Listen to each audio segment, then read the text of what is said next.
Olá, boa noite, tudo bem? Muito obrigado pela sua audiência. Eu sou o Anderson e este é o programa Ernesto Responde. No programa de hoje, uma entrevista exclusiva com um dos alunos formandos do IOS, Instituto da Oportunidade Social. Ele é o Igor Neves Mascarenhas Araújo.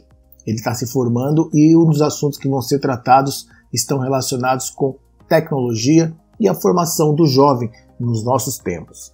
Os assuntos que são tratados são JavaScript, detalhes sobre o JavaScript, HTML, CSS, entre outros assuntos. No final, eu volto para 2 recados.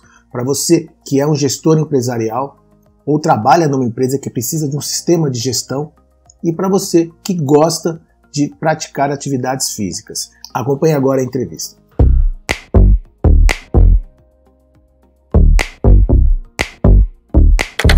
Pessoal, estou aqui hoje com mais um aluno do IOS, Instituto de Oportunidade Social, um projeto da TOTUS, que dá educação aos jovens, espetacular, principalmente na área de tecnologia, no Brasil todo, com as suas franquias.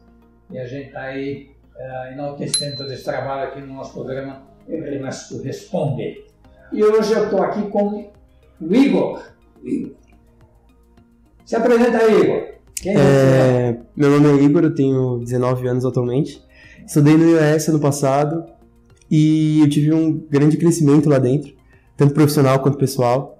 É muito importante o trabalho que o IOS tem com a comunidade, porque possibilita a apresentação de um universo muito grande, que é a tecnologia.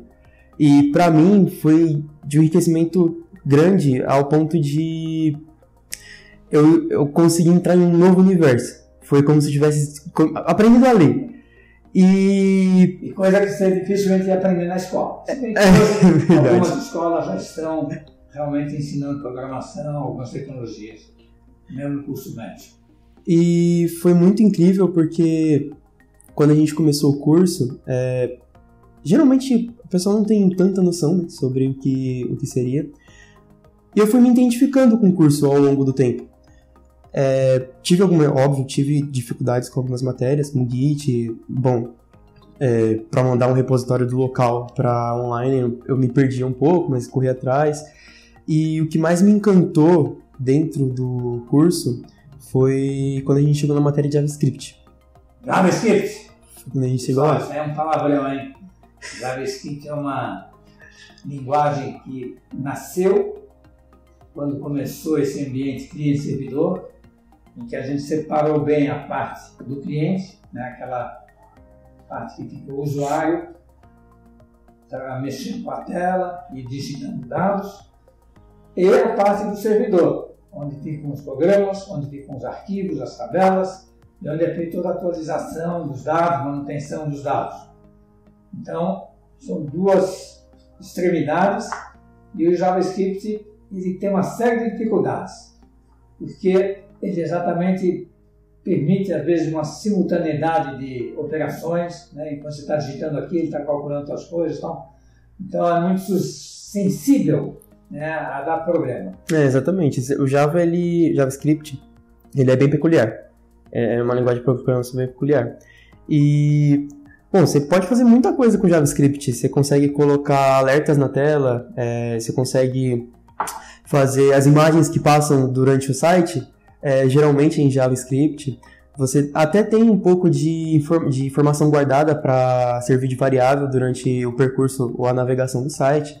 E se fosse para dar de exemplo, um site que utiliza e abusa do JavaScript de maneira absurda é o YouTube. O próprio YouTube, ele sem JavaScript não roda nada.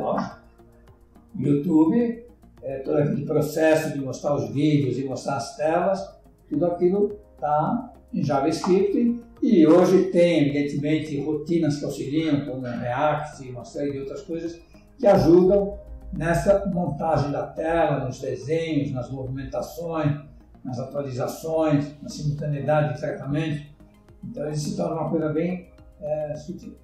E quando você começou mas você também programou alguma coisa no back-end ou só no... Sim, quando eu comecei o curso, eu já estava no 2º semestre de Ciência da Computação. E bem nesse semestre a gente começou a ver C. E aí a gente começou a variação de C++, C Sharp. E eu fui entendendo também, é importante dizer, porque o Java, como você disse, JavaScript, ele trabalha Lembrando esse detalhe, quando a gente fala Java, a gente está falando uma linguagem que é tratada no servidor.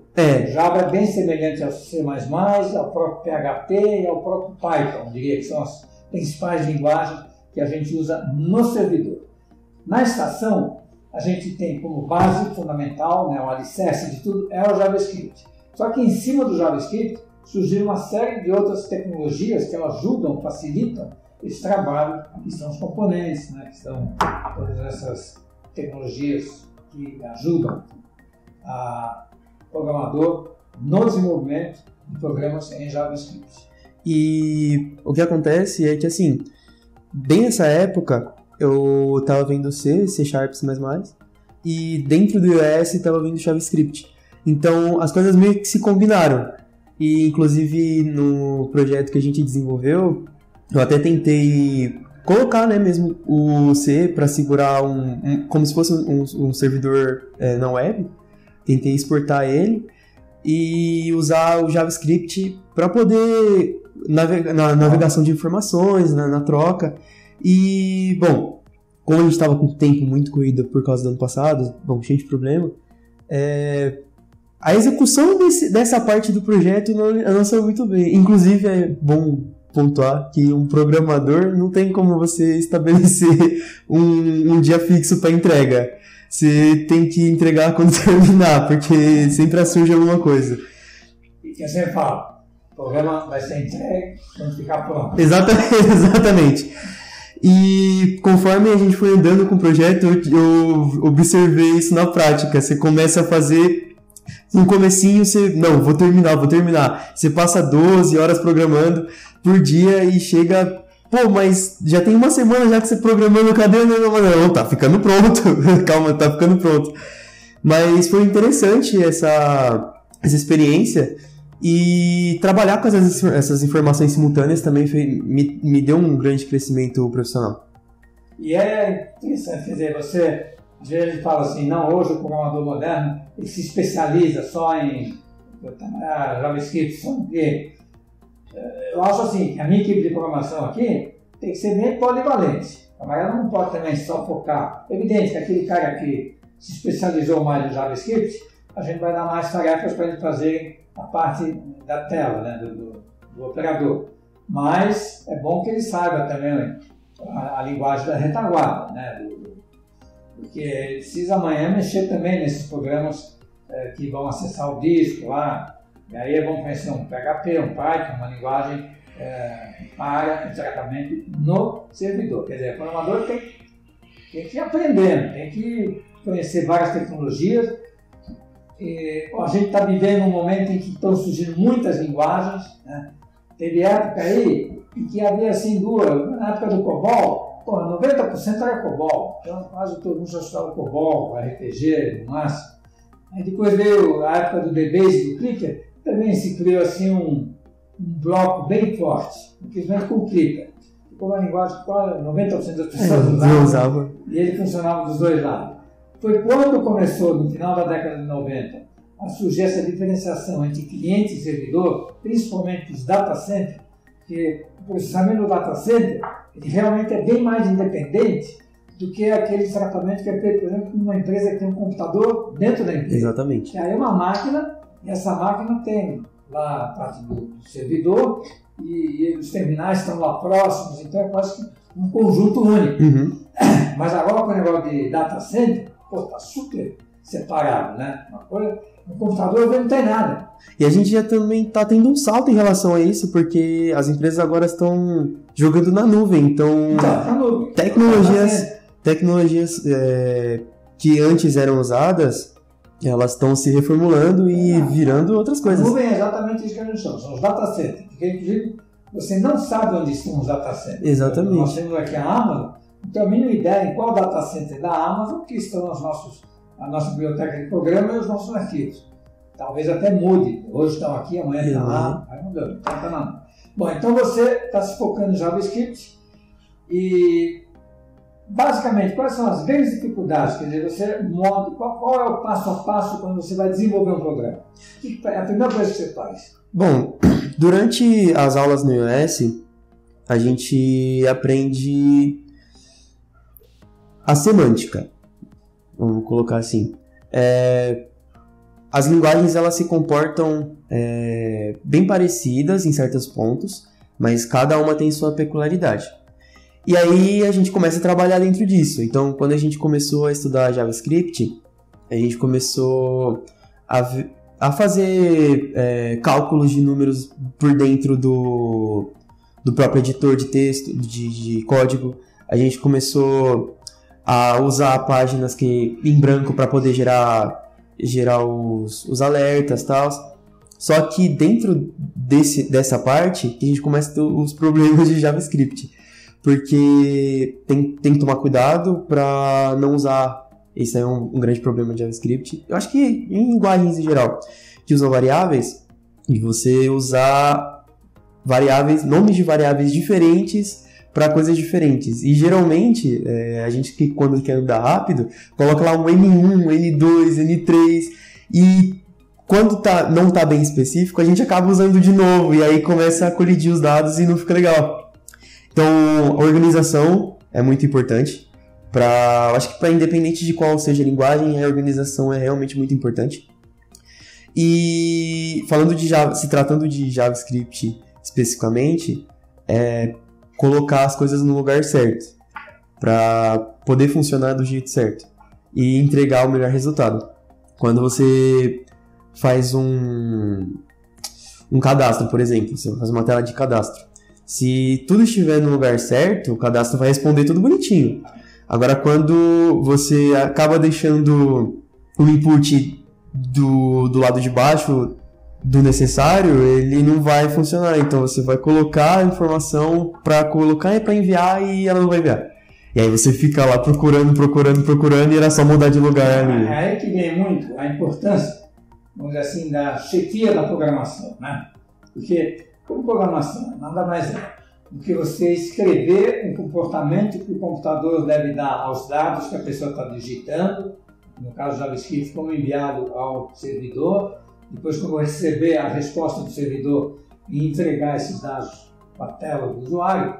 É preciso uma padronização, quer dizer, todos os programadores da equipe, normalmente são 5, 10, 15 programadores, que fazem programas para os clientes daquela empresa. E amanhã você está mexendo num programa de um outro colega, não foi você que escreveu, ele saiu da empresa, ele está ocupado, tem que fazer uma mudança, você vai ter que mexer.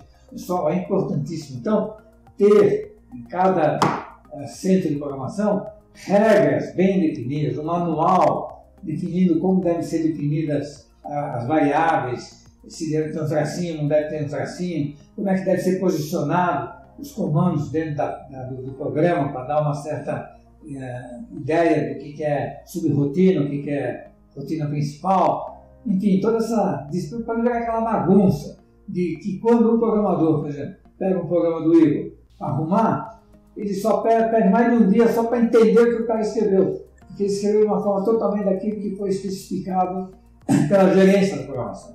Então, essa disciplina é muito importante, né? Tem que ter um manual de como, nos cursos você aprende, evidentemente, no iOS certamente ele já dá essas regras, né, de como você deve escrever um programa para ficar dentro de um padrão fácil do teu colega também entender. É quase uma ABNT para cada projeto.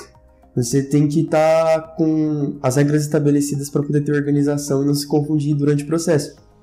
E, inclusive, era um dos problemas que eu tinha no começo, que como eu estava estudando C na faculdade e JavaScript aqui, toda vira e mexe eu colocava coisa de C em JavaScript e eu ficava confuso. E também já pontuando uma coisa que foi interessante que você disse, como surgem novas tecnologias direto, e eu disse também que quando eu comecei JavaScript é como se tivesse aprendido a ler, é importante a gente ler cada livro. Então, se você tem à sua disposição JavaScript para estudar, poxa, você tá estudando JavaScript, mas dá uma olhada em C, dá uma olhada aqui, dá uma olhada ali, porque depois que você terminar aqui, você vai para os outros livros, entendeu? E tem mais um negócio que também você precisa olhar. Explica um pouco o que é o HTML.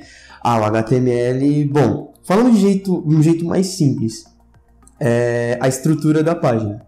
Ele funciona literalmente como um esqueleto. E aí, dentro do curso do iOS, a gente aprende isso. Você tem o esqueleto, que é o HTML, mas ele não está visível. Então, você usa dos artifícios do CSS, que é uma outra linguagem. Tem o CSS, o HTML e o JavaScript. Fala aí, o HTML vai definir o tamanho das letras, se vai ser negrito, se não vai ser negrito, que desenhozinho lá tem, né? A tela, desenho da tela. E aí, junto com esses dois, você consegue deixar a página fluindo. Mas o problema é que sem o JavaScript, a interação com o usuário não ocorre. Então, é que vai realmente pegar os dados, mandar para o servidor e tudo. Então, aquela parte que deixa a página interativa é responsabilidade 100% do JavaScript. E você tem que ter que conversar com as 3 linguagens ao mesmo tempo durante o trabalho. Ele faz aquelas modificações, mexe na letra, faz um bonitinho, melhor. Enfim, é todo um conjunto, não tão difícil. E hoje tem muito gerador de tela também, quer dizer, hoje com low code, tudo isso já bem mais mastigado. Então, você nem precisa escrever nada, que você vai lá, só escreve. Depende, se você quiser fazer uma tela muito específica, é uma coisa. Se você quiser fazer uma tela genérica, tal, sem muita diferenciação do normal, você vai ter ferramentas aí que facilitam bastante. E hoje também tem toda essa evolução agora de responder através da fala e o computador também interpretar o que a pessoa falou. Tudo isso também faz parte desse ambiente da comunicação do usuário com o sistema. Exatamente. Tudo isso faz parte desse processo de recepção de dados e de respostas às pessoas, aos usuários, o resultado daquela situação, daquela operação. Inclusive, hoje pela manhã, enquanto eu estava na faculdade, a gente teve aula de desenvolvimento de inteligência artificial. Sim. E foi um dos pontos abordados, porque bastante sites hoje em dia estão usando bots para poder já de pronto responder uma dúvida que a pessoa, o usuário, tenha eventualmente. E foi um ponto abordado da estruturação desse bot. Então, além da linguagem para criar e responder as variáveis, tem que colocar esse cara para funcionar dentro do site. Então, a mistura é aquele ponto que eu falei de leitura dos livros. A mistura, ela começa aí. Para você não se confundir, você tem que conhecer, não adianta. Aí, pessoal, já no RPPlex, a gente já está na página do RPPlex, você tem acesso ao ChatGPT. E aí você pode chegar lá e falar, eu quero fazer uma pergunta para o ChatGPT dentro do RPPlex. E aí você vai trabalhar como se você estivesse lá no programa da própria Microsoft fazendo uma pergunta, né? Como faço para ser mais feliz? Quanto é que eu faço para ganhar um jogo? Então, as perguntas mais absurdas que você quiser, ele vai achar uma resposta interessante. O que nós estamos trabalhando agora é fazer a integração entre o ChatGPT e os dados do RPPlex. Então, nós estamos fornecendo para o GPT dados dos arquivos do nosso usuário.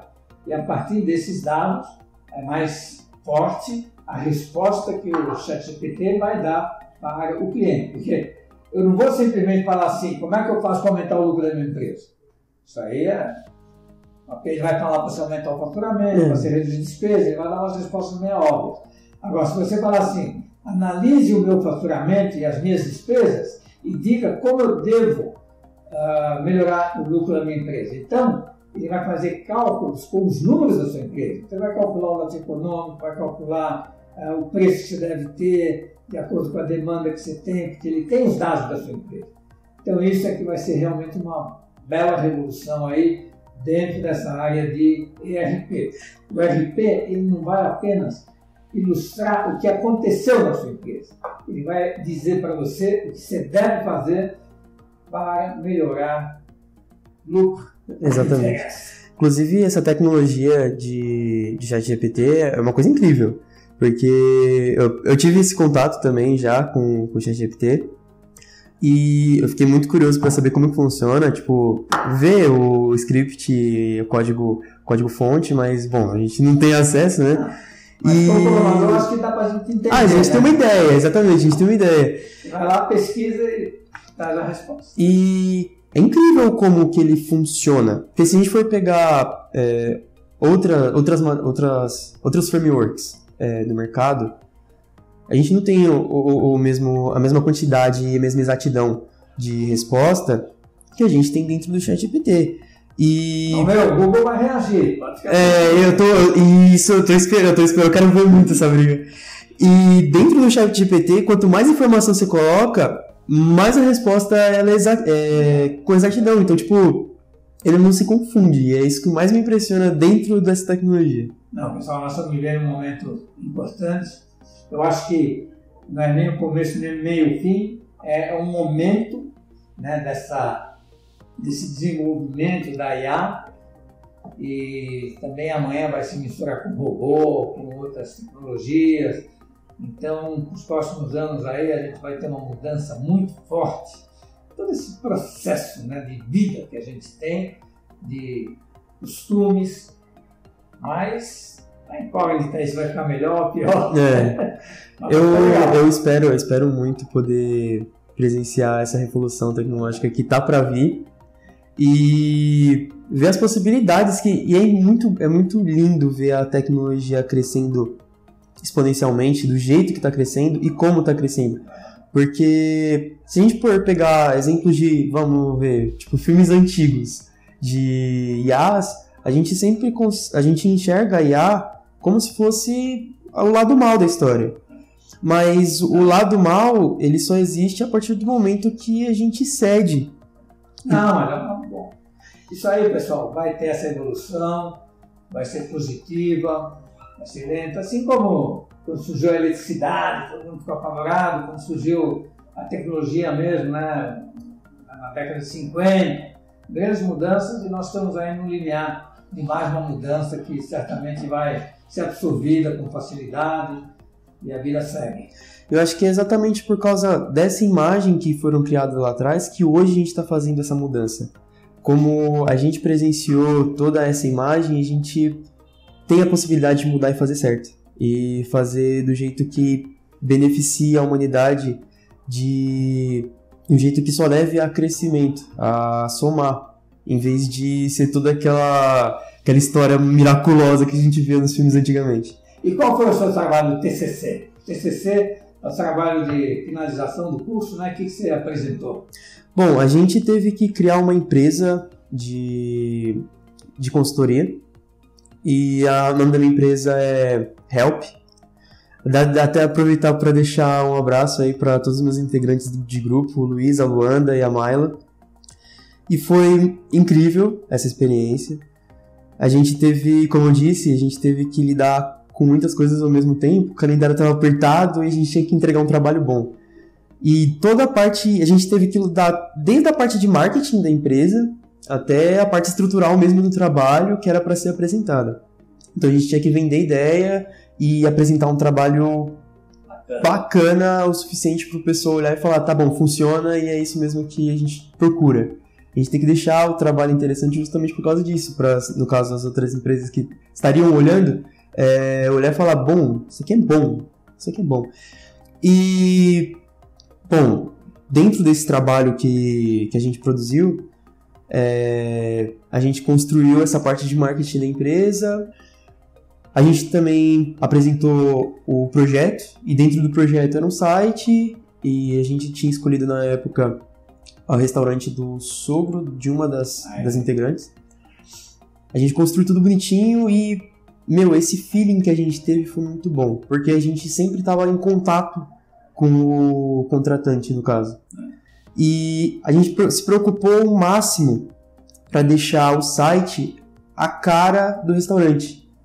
Então, toda a paleta de cor, a gente começou assim, desde a paleta de cor até a história. Então, tudo remetia ao restaurante para fornecer a pessoa que estava acessando o site se sentir lá dentro. E foi essa a meta que a gente tinha estabelecido para dentro do trabalho, fora a parte de marketing. Esse trabalho, o IOS, a cada final de ano, ele apresenta os principais trabalhos que os alunos realizam. Eles são formados em equipes, eles montam uma empresa e aí eles apresentam aqui no auditório da TOTOS o resultado desse trabalho. Aí tem lá a eleição do melhor trabalho e tal. Um negócio super legal. O IOS realmente está de parabéns, né? Com a Kelly lá no comando, com toda a equipe, o Guilherme. E eu agradeço muito a sua presença e as suas despedidas finais. Bom, se fosse para deixar uma mensagem para os telespectadores, tecnologia, ela sempre vai crescer. Então, para quem está estudando, não tem como parar de estudar tecnologia, senão você fica para trás. Sempre estude e coloca regras, né, para poder estudar, porque a gente tem que se preocupar também com isso. Foi um dos pontos que a gente abordou dentro do projeto, que é se preocupar com o processo de entrega que a gente tem. Então, para não deixar pesado, sempre tenha pausas. Então, organize uma rotina de estudo sadia para que você tenha uma melhor produtividade. Tecnologia não é difícil. Se você pegar bons cursos, acompanhar seus colegas, ler livros, fazer exercícios, não treinar um passo maior que a perna, estudar muito, você vai ver que é gostoso, que é simples, e chega um momento que você não quer parar de trabalhar, você só quer desenvolver, que a cada vez que você vê, está lá na tela do computador aquilo que você gastou dias para desenvolver, não existe maior felicidade. É isso aí, doutor. Obrigado. Obrigado.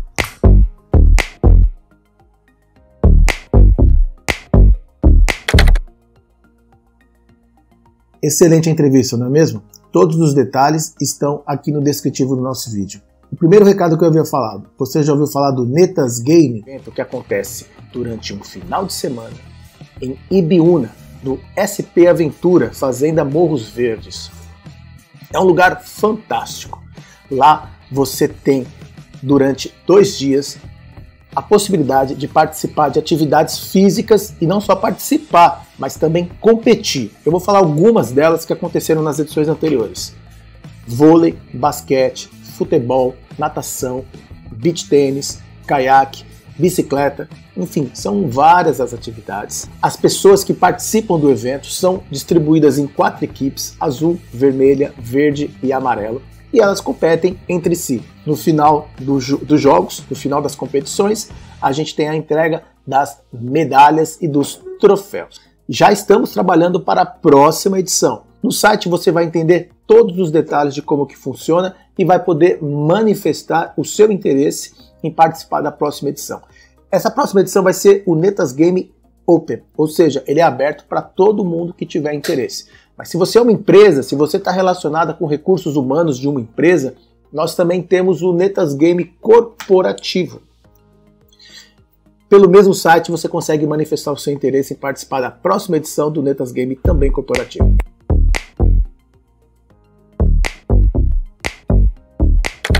Se a sua empresa, se você, pequeno empresário, precisa de um ERP, um software de gestão empresarial completo, robusto e que conta com muita expertise, que conta com muita experiência de quem projetou isso, de quem trabalha com isso há anos, que no caso é o Ernesto. O Ernesto passou pela SIGA, fundou a SIGA, a MicroSIGA, cofundador da TOTOS e agora no RP Flex. O RP Flex, ele traz uma bagagem de toda essa experiência do Ernesto. Então, se você precisa de um software de gestão empresarial, um RP, acesse erpflex.com.br, entre em contato com o setor comercial e conheça as condições diferenciadas de obter um RP para o seu negócio, para a sua empresa, para a empresa que você trabalha. erpflex.com.br. É isso, por hoje é só. Muito obrigado pela sua audiência e até a próxima semana.